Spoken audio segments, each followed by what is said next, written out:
une horaire, une température.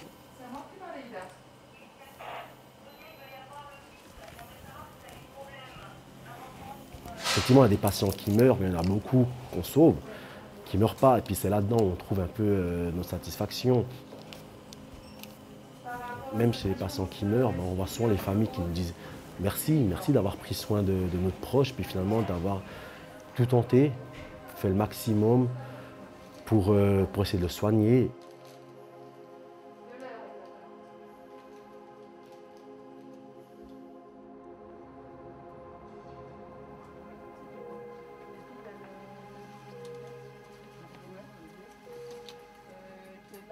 Ce qui est vraiment épuisant, On n'avance pas, quoi. Ce qui est épuisant, c'est que t'as l'impression d'intuber plein de gens. Surtout là au départ, on en a évacué plein. Tu les vois. On les voit très peu extubés. Très peu extubés, très peu qui remontent la pente. Ouais. Finalement, tu te dis, mais il faut que se dégrader et quand est-ce qu'on en voit un? Exactement. Tu vois? Du coup, perte d'espoir, perte Ouais. Tu te dis, mais en fait, gères que des gens qui se je suis dégradent. crevée de la journée, j'ai fait plein de trucs. Et Puis tu vois pas l'évolution. Je vois pas l'évolution sur mon patient, j'ai l'impression qu'au contraire, il se dégrade. Parce que dès que j'arrive, il se dégrade. Ceux qui sont en minimum stable, c'est ceux qu'on a profité pour transférer. Ouais, Tu vois, en exactement, c'est ça. Ouais. Du coup, on voit pas les causes. Donc je suis Edaoui Adil, infirmier certifié des soins intensifs de l'hôpital Pourtalès à Neuchâtel. Ouais, let's go. Ma journée, elle dure 12 heures. Donc on débute à 7 heures le matin et puis on finit à 20 heures le soir. Ouais, à toutes. Ma matinée, quand on arrive initialement, on se retrouve tous les infirmiers avec l'infirmier référent de nuit, puis il nous fait des transmissions donc communes, succinctes à tous les infirmiers.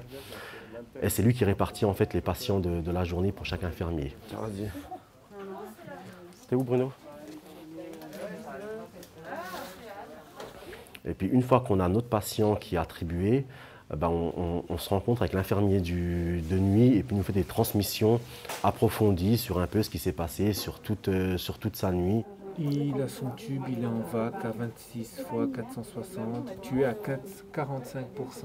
et on est à 96. Je ne sais pas ce qui s'est passé en fin de nuit. J'arrive à baisser de 60 à 45 et t'as encore de la marge. Ouais. T'as pas eu de modification hémodynamique? Il a du mal à répondre, par contre, en fin de nuit, il a l'air de répondre. Ouais. Et puis à partir de là, du coup, moi je vais voir mon patient, je fais ce qu'on appelle un tour de lit. Je regarde un peu tout son environnement, elle passe en lui-même et je me fais une image de mon patient à 8 h du matin. Et puis c'est cette image que je garde en tête, que j'écris également. Et ça me permet de voir l'évolution de mon patient sur toute la journée.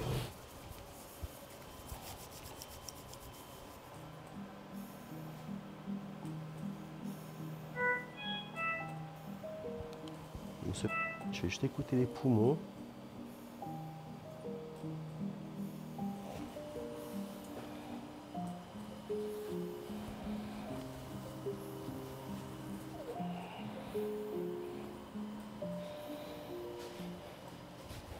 Alors pour le moment, c'est un patient qui fait un RDS sur un Covid, qui s'est plutôt péjoré sur la nuit. Là, il semble s'améliorer de nouveau, mais ça reste un patient très critique. Il est là depuis combien de temps? 8 jours. 8 jours chez nous, ouais. Oui, on t'écoute. Ouais, Ida, si Océane est là, ou toi, est-ce que vous pouvez apporter une Texane 40, s'il te plaît, avec Laxoberon, Rudolac, et puis Dexaméthasone 6 mg Perros. Ça joue. Merci.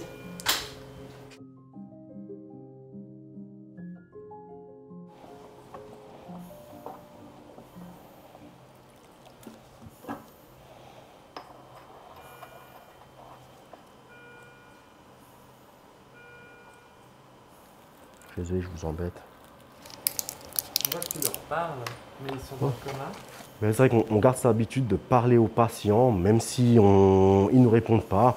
Quant à ce qu'ils peuvent comprendre, entendre, ça c'est une autre histoire. On ne sait pas trop, quelque part, j'ai envie de dire. Mais effectivement, je pense que c'est important chez ces patients qui ont eu une expérience quand même très traumatisante. Les soins intensifs, c'est pas rien. Et c'est sans doute pour certains la pire expérience qu'ils auront à vivre de leur vie, là, comme ça, intubés en ventrale. Et puis, c'est des patients avec qui on essaie de garder le contact continuellement, avec eux, mais également avec leur famille aussi. C'est important de garder ce lien.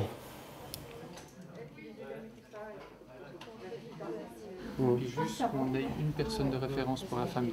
Et puis il faut éviter la communication trop rassurante parce qu'on sait que ces patients ils peuvent avoir des hauts et des bas, que c'est un peu une évolution en dents de scie, donc il faut être assez prudent pour éviter de faire des orages émotionnels aux proches, quoi. Quand on est atteint d'une infection par le coronavirus, il y a des gens qui font une forme très légère, qui restent à domicile, qui attendent que ça passe. D'autres ont besoin de venir à l'hôpital pour diverses raisons, dont un manque d'oxygène. Et puis pour les patients qui se péjorent avec un oxygène dans le sang qui diminue, on arrive à la phase où on doit intuber ces patients et les faire respirer avec un ventilateur. Si on intube ces patients, on doit la plupart du temps les curariser, ça veut dire les endormir profondément et donner un curare pour que les muscles ne travaillent pas et qu'ils se laissent ventiler par la machine. On a un bénéfice chez la plupart de ces patients qui ont une atteinte par le coronavirus de les mettre sur le ventre.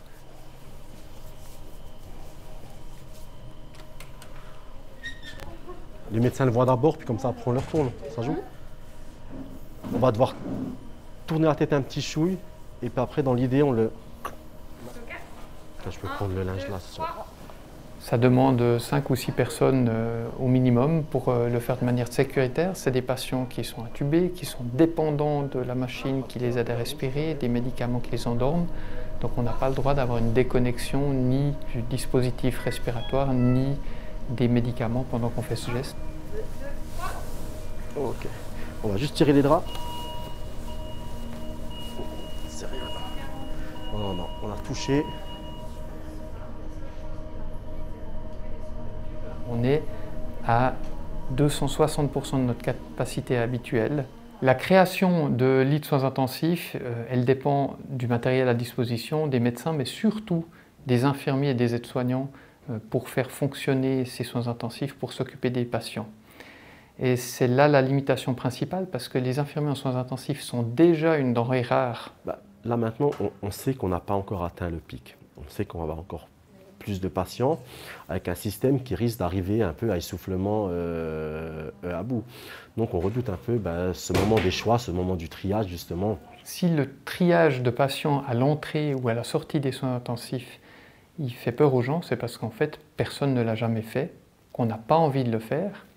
On a fait cette formation et ce métier pour soigner les gens dans la mesure du possible, avec un projet individuel, mais on n'a pas de rationnement d'accès aux soins en Suisse.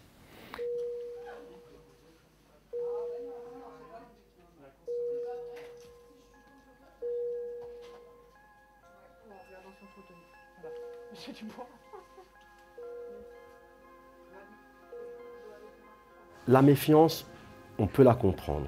On peut la comprendre parce qu'effectivement, il y a des décisions politiques avec lesquelles les gens n'étaient pas forcément en accord. Après, quand on vit la situation à l'intérieur de l'hôpital, nous, on n'a qu'une chose, c'est de dire aux gens, mais respectez ces mesures, elles sont importantes. Si vous ne le faites pas pour vous, faites-le pour les autres, pour vos proches, pour les autres gens qui risquent de souffrir du Covid, certains d'en mourir.